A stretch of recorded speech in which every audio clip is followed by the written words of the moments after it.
Génesis 19, versículo 30.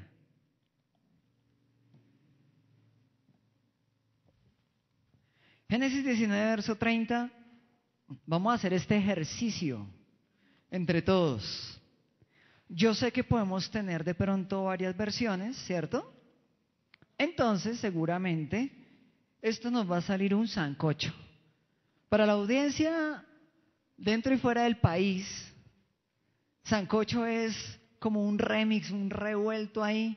Para los que a través de este audio nos van a escuchar en otros países, Argentina, Perú, Ecuador, Chile, México. Es más, ahorita nos vamos a ensayar un saludo, ¿listo? Porque de verdad sí nos escriben y nos escuchan de otros lugares de Latinoamérica. Sancocho es un revuelto de varios componentes. Yo sé que aquí algunos tienen Reina Valera, estoy hablando de las versiones de la Biblia, algunos manejan, no sé si alguien tiene Nueva Traducción Viviente, copietas, no mentiras. Esa es buena, esa es buena, esa es buena, esa es buena. Dios habla hoy, alguna maneja la Isha, la versión para mujer. En fin, Génesis 19, versículo 30. Y lo que vamos a hacer es que a la voz de 3, usted va a gritar o a leer en voz alta, si lo quiere, el versículo 30. ¿Listo? ¿Están listos? A la voz de 3, 19:30, ¿ya todos? ¿Sí? Ay, ¿dónde está Génesis? Démosle tiempo. ¿Sí? Alguien que de pronto... Primer libro, ¿sí? Después de Santa Biblia, usted abre unas hojitas y ahí ya está Génesis. Número grande, capítulo. Número pequeño, versículo. No, a veces es bueno dar esa clase de indicaciones. Génesis 19:30, grítelo a la voz de 3, ¿vale? 1, 2, 3.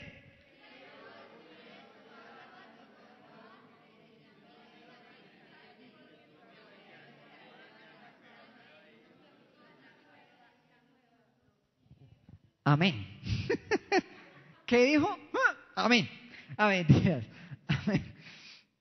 Mire, este mensaje que quiero compartir con usted es un mensaje, usted debe saber, o si no, sépalo hoy, que hay 3 tipos de santidad, ¿sí? La santidad posicional. Esa santidad posicional es aquella que se obtiene cuando recibimos a Jesucristo en nuestro corazón. La palabra santidad habla de apartarse, separarse. O sea, la palabra santidad no habla de, oh, soy perfecto. No habla, esa no es la palabra santidad. La palabra santidad inicialmente habla de separarse, de apartarse. Siempre pongo este ejemplo porque todos nos hemos relacionado con él y es cuando la mamá cocina, haga de cuenta que cocine pollo, carne, bueno, lo que a ustedes más les guste comer. Y usted se come su pedazo, pero en la olla quedó una presa, así rica, chévere, tal. Y usted se la va a comer y su mamá le dice, no señor, esa presa es para su papá, que no está, ¿sí? O sea, esa presa está apartada, ¿sí? Casi que valga el término santificada, aunque la presa no está, pero la presa está separada, está santificada, está apartada para alguien o para algo. Eso significa la palabra santo o santidad, ¿sí? ¿Ahí vale? Ahí estamos todavía. Teología básica, tal. Para los que alguna vez han estado en el seminario bíblico, yo creo que ustedes han visto esto. Ahora, santidad práctica. Y es esa que se hace todos los días. Entonces, la posicional tiene que ver con el pasado. Cuando usted hace un mes, un año, 40, 30, 20 años, los años que haya sido, recibió a Jesucristo en su corazón y usted por recibir a Jesucristo en su corazón tiene un propósito eterno, tiene una vida eterna, tiene una destinación para hacer algo para lo que Dios lo formó o la formó. Esa es la posicional. La práctica es la que se hace, ¿sí? Como lo diría el salmista, se hace camino al andar, ¿sí? Como lo dijo el salmista, entonces es esa que se hace todos los días, esa tiene que ver con el presente, con lo que hoy hacemos. Y va a haber una perfecta, ¿sí? Que tiene que ver con el futuro, que ninguno de nosotros la ha alcanzado. Y es esa perfeccionamiento que Dios va a hacer en nosotros cuando nos acerquemos a su presencia y estemos en la eternidad con Él. Esos son 3 tipos de la santidad, 3 enfoques, 3 vistas, 3 ópticas, etcétera, etcétera, etcétera. Hoy le quiero dar unos tips bien chéveres para la santidad práctica. ¿Por qué, pastor? Porque ayer ya pasó, ¿cierto? ¿Sí? Lo que pasó, pasó. ¿Ya pasó? Pilas, no emoción. Lo que pasó ya fue. Entonces no podemos vivir de lo que fue en el pasado. Pero tampoco podemos fiarnos del futuro. Hoy estamos aquí y la edad no nos garantiza que vayamos a estar en 40 años, en 30, en 20, en 10. Eso no nos lo garantiza. Ni por más jóvenes ni por más viejos que seamos. El futuro no se puede asegurar. Pero lo que sí podemos hacer y lo que sí tenemos tangible es el presente, es el hoy, es el día que estamos viviendo. Usted tal vez mañana, si Dios lo permite, saldrá al colegio, a la universidad, al trabajo, a la vida en familia, a la vida en pareja, y usted tiene que tener una vida práctica. Usted ya no puede decir, ay, es que hace 20 años yo hice o no hice, es que hace una semana di o no di, miré o no miré. Usted va a necesitar algo práctico, usted va a necesitar algo que le sirva para todos los días. Así que quiero que usted, ya leyendo este versículo, Génesis 19:30, yo lo voy a leer un poco en contexto para la audiencia. Dice, tiempo después Lot abandonó Zoar porque tenía miedo de la gente de allí y fue a vivir a una cueva en las montañas junto a sus 2 hijas. Y con ese pasaje, partiendo de ese pasaje, yo quiero partir a lo que considero y creo que Dios va a hablarnos a cada uno de nosotros el día de hoy. Así que usted no puede, escuche, usted no puede evitar ciertos errores. Usted no puede evitar equivocarse en la vida. Usted no puede evitar a veces meter la pata, a veces meter las 4. Usted no puede evitar eso a veces. Pero en esa santidad práctica del día a día, la idea es que usted pueda reducir eso al máximo posible. Y le voy a dar unos tips para que eso pueda suceder. Tips que a veces no tienen ni siquiera que ver mucho con tanto 2 horas de adoración y todo esto va amarrado de la parte espiritual. Pero la idea es que usted entienda que esto es un tema más práctico. El título de esta predicación, de esta conferencia, de esta charla, para los que están anotando o para los que la van a buscar después en las redes sociales, se llama Evitando los errores. ¿Listo? Evitando los errores. Hay errores que podemos evitar, hay cosas que se pueden evitar, hay cosas que sí se pueden detener en nuestras vidas. Y Dios nos ha dado las herramientas para hacerlo. Es más, hace poco yo compartía sobre enseñanzas acerca del pecado, de cosas que podemos, autoridad que tenemos aún sobre esas cosas que nosotros pensamos que no. Pero hoy le voy a hablar de evitando los errores. Ahora, voy a leerle la historia completa.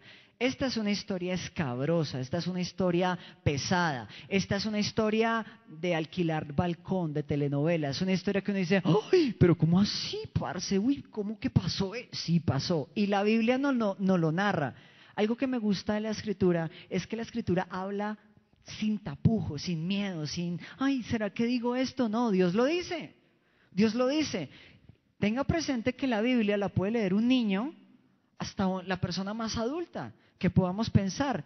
Y la Biblia, sin embargo, no se guarda nada. La Biblia no es un libro de tapujos. Los que les cambiamos de nombre a las cosas somos nosotros. Dios llama las cosas tal y como son. Dios es directo.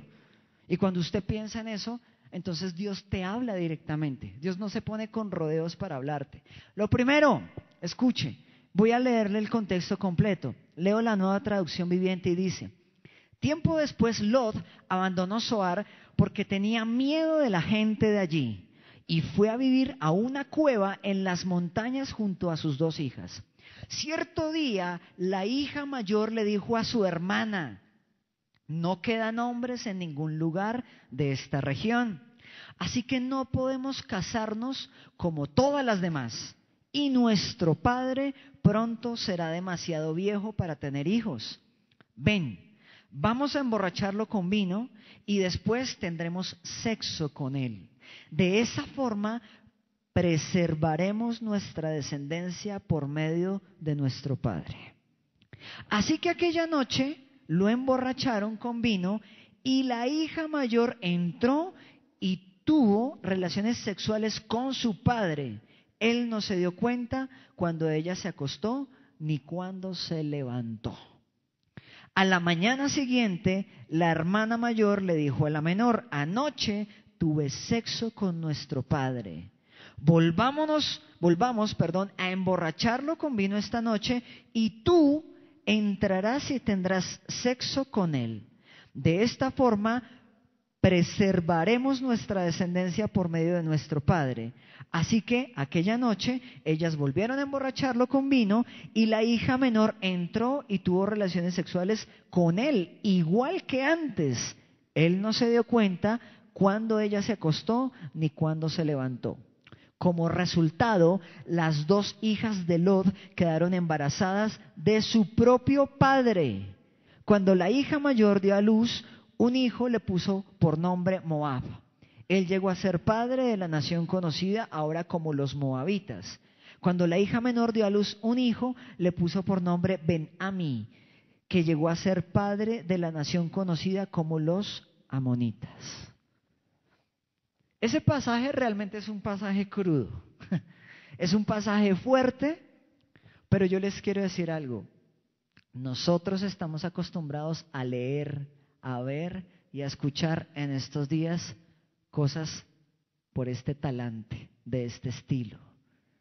Ayer leía que había una niña de 10 años que estaba embarazada porque había sido abusada sexualmente. Y esa es la realidad que nosotros estamos viviendo hoy, la cual no se puede tapar con un dedo, la cual no podemos ocultar, la cual no podemos dejar que nosotros vivamos en una burbuja y que no nos afecte esa realidad. Esa es la realidad que hoy estamos viviendo cada uno de nosotros, en el país, en el mundo en el que estamos. Este pasaje nos habla de un par de chicas, mujeres, las dos, que tienen un concepto errado de lo que es adquirir una bendición o un beneficio. Quiero recordarle que en el tiempo antiguo, para el tiempo del Génesis, era muy importante poblar la tierra, era muy importante fructificar, ¿sí? Pero pare ahí, ya los chinos, los hindúes han tomado muy a pecho esa tarea, ya no hay tanta necesidad. Ya ahorita estamos sobrepoblados hoy en día, y los colombianos también a veces, los latinos, 5, 6, 10. Sí, ya con la ayuda de Diomedes y todo eso ya hemos avanzado mucho en esa tarea. Y en este tiempo era importantísimo tener hijos, era relevante tenerlos. Pero una cosa es lograr algo que está bien y otra cosa los medios por los cuales los vas a lograr. Y quiero decirte la primera cosa que Dios te va a hablar a través de este pasaje, y es: tú no tienes que hacer nada indebido para lograr algo que debes lograr. Se lo voy a traducir.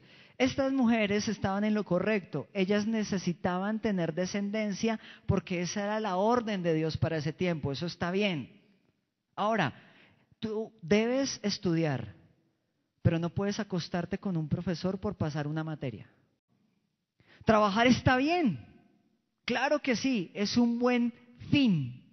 Pero tú no puedes vender principios solamente por obtener algo que está bien. Estas dos mujeres estaban en lo correcto, necesitaban tener descendencia, esa había sido la orden de Dios.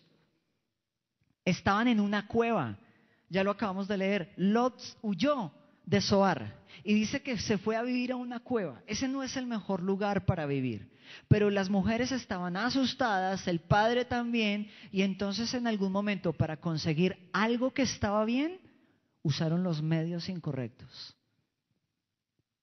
¿De pronto has dicho alguna mentira en una entrevista de trabajo solo para conseguir el trabajo? ¿De pronto ¿Le has mentido a la persona con la que estás saliendo solo para lograr ennoviarte o tener cuento con la nena o con él? ¿Y realmente no es así? De pronto has hecho algo indebido, has tomado dinero que no te pertenece para supuestamente hacer algo que está bien. De pronto, aquí no pasa, ¿no? En este país no pasa eso, ¿no? Pero de pronto alguien ha usado un sistema masivo de transporte y se sube por otro lado que no sean los torniquetes solo porque se tiene que transportar y el sistema malo. Entonces, como el sistema malo, sigámoslo robando, ¿sí? Yo necesito llegar a la universidad y el sistema es malo, entonces me voy a colar. O sea, parece tener cierto sentido, pero al fin de cuentas no es así. Estas mujeres buscaron un buen fin a través de un mal medio. ¿Qué medios estás usando para llegar de pronto a una bendición, a algo bueno que Dios te está dando?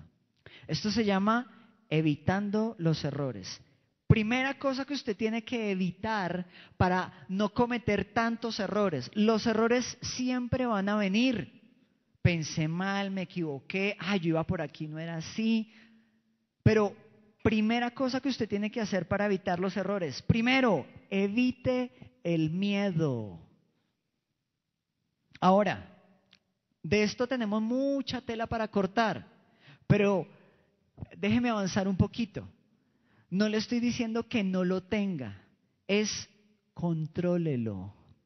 Usted tiene derecho a tener momentos de miedo. Todos hemos experimentado miedo. El problema es cuando el miedo nos domina y nos paraliza a nosotros. Génesis 19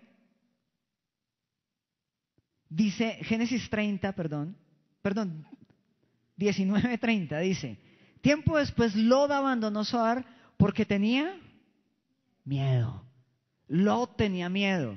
Y entonces estando en Zoar dijo: ¿y si me matan? ¿Y si me hacen una cosa? ¿Y si me hacen la otra? Entonces, no, yo no puedo hacer eso. Yo tengo que hacer algo. Y se fue a vivir a una cueva. ¿Cuántos de nosotros estamos en cuevas porque el miedo nos paraliza? Pastor, ¿cuál cueva? Tal vez la cueva de no salir a hacer lo que tienes que hacer. Pastor, ¿cuál otra cueva? De pronto la cueva de dar ese paso de fe que tienes que dar. ¿Cuáles son las cuevas? Tomar decisiones.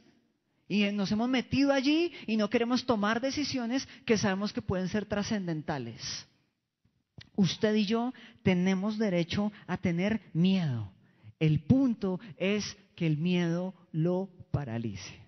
Haga de cuenta, y me sucedió hace relativamente poco, haga de cuenta que usted se va a lanzar de un tobogán y el miedo más tenaz es botarse. Ya después de que usted se ha botado, la fuerza de gravedad, el agua, todo hacen el resto. O sea, ya usted una vez se ha botado, ya está botado, o sea, ya se lanzó, ya no hay nada que hacer. Y cuando usted hace eso y supera ese miedo, esos segundos en los que usted está ahí, sí. O sea, el miedo se demora en paralizarlo en lo que usted haga esto. Y del salto. Ese es el miedo. Todos tenemos derecho a tener miedo. Miedo antes de cantar, miedo antes de una entrevista, miedo antes de proponer un noviazgo o un matrimonio. Todos tenemos derecho a tener miedo.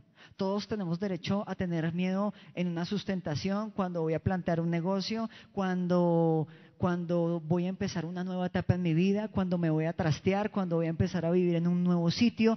Todos tenemos miedo cuando va a llegar un nuevo integrante a la familia. Todos debemos tener ese miedo, pero tú no puedes dejarte paralizar por el miedo y que el miedo haga cosas y estragos en tu vida. Lot tenía el miedo de que probablemente lo mataran, de que probablemente hicieran algo y se metió en una cueva. Tú no puedes dejar que el miedo te paralice. Génesis 19, 21 al 22 dice: está bien, dijo el ángel, concederé tu petición, no destruiré la pequeña aldea a donde estaba, Zoar. Pero apresúrate, escapa a la aldea porque no puedo hacer nada hasta que llegues allí. Esto explica por qué aquella aldea se conocía como Zoar, que significa lugar pequeño. Lot llegó a la aldea justo cuando el sol salía en el horizonte. Enseguida el Señor hizo llover de los cielos fuego y azufre ardiente sobre Sodoma y Gomorra. Las destruyó por completo, junto con las demás ciudades y aldeas de la llanura. Así arrasó a todas las personas y a toda la vegetación. Pare un segundo ahí. Lot está huyendo de Sodoma y Gomorra, ¿sí? Eso es claro. Usted y yo sabemos que Sodoma y Gomorra fue destruida, cae azufre. Es más, en el lugar actualmente donde está ubicado hoy día, es un lugar árido y desértico. Allá no se cultiva, no se siembra nada, donde era Sodoma y Gomorra en este momento, el día de hoy. Acuérdese que la mujer de Lot mira para atrás y dice la Biblia que queda convertida en una estatua de sal. En ese lugar hay varias estatuas de sal que hacen parte de un patrimonio arqueológico del lugar propiamente, el día de hoy, 2019 a esta fecha. Pero no me quiero salir del contexto. Los ángeles le dicen a Lot: hasta que usted no llegue a Zoar, yo no puedo destruir Sodoma y Gomorra. Así que, papi, apúrele, ¿sí, mijo? O sea, apriete el paso, dele, ¿sí? Apúrele, ¿sí? Túpale. Y entonces, Lot llega a Zoar, y cuando llega, ¡fa!, Dios destruye estos dos lugares. Ahora, después de eso, Lot tiene miedo, y ahí está el problema. Lot sabía que Dios no había destruido las ciudades de Sodoma y Gomorra hasta que él no hubiese llegado a Zoar. Ok, ¿cuál era el miedo entonces de quedarse en Zoar si Dios ya lo había guardado antes? Y vuelvo a lo mismo porque siento que es una línea que Dios nos está dando para estos días. Tal vez llegarán los días en los que no le voy a predicar esto. Pero a veces estamos más enfocados en lo que no tenemos que en lo mucho que sí tenemos. Y Lot había visto la protección de Dios y él, por no ver eso, ahora en Zoar tuvo miedo y el miedo lo paralizó. ¿Qué miedo te paraliza a ti? Tengo miedo a quedarme solo, sola. Tengo miedo a quedarme sin trabajo. Tengo miedo a no estudiar una carrera. ¿A qué le tienes miedo? Porque seguramente Dios ya te habrá guardado a ti antes, ha hecho cosas por ti antes y tú has visto cómo Dios te ha guardado. Entonces, ¿cuál es el miedo? No te puedes dejar dominar por eso. Y si tú no estás conociendo a Dios, déjame decirte que cuando lo conozcas, entonces Él va a empezar a obrar en tu vida y te va a guardar de cosas. Y entonces cuando lo conozcas y después te dé miedo, tú tienes que pensar: Dios ya me había guardado, Dios ya había hecho algo conmigo.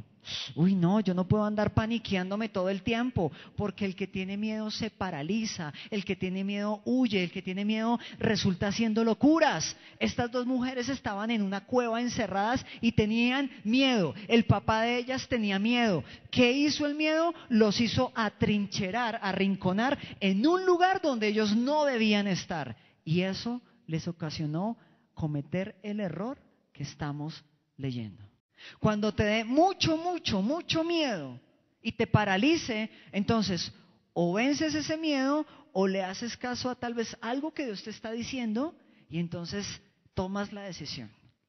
Pero si le tienes demasiado miedo a entablar una relación, ten cuidado, tal vez te vas a paralizar. Evita tener el miedo excesivo, porque ese miedo cambió los planes de Lot. Lot tenía que estar en Zoar, no escondido en una cueva. Y muchos de nosotros el día de hoy estamos escondidos en cuevas de religiosidad. Entonces yo vengo y levanto mis manos, pero mi vida es poco fructífera. Yo no hago en la iglesia lo que debería hacer. Yo no hago con mi vida lo que debo hacer. Yo no me lanzo a proyectos porque estoy metido en una cueva del tiempo de Dios. ¿Sabe que hay diferentes cuevas? Hay cuevas como el tiempo de Dios. Estoy esperando el tiempo de Dios. Otra cueva, no, es que estoy esperando a que las cosas se aparejen para hacerlas. Nunca va a pasar. Otra cueva, es que yo ya la verdad, no sé, yo creo que esta es mi última oportunidad. Yo me quedo aquí donde estoy. El miedo paraliza. Entonces, primer tip, evite que el miedo lo paralice. Evite el miedo. Segundo,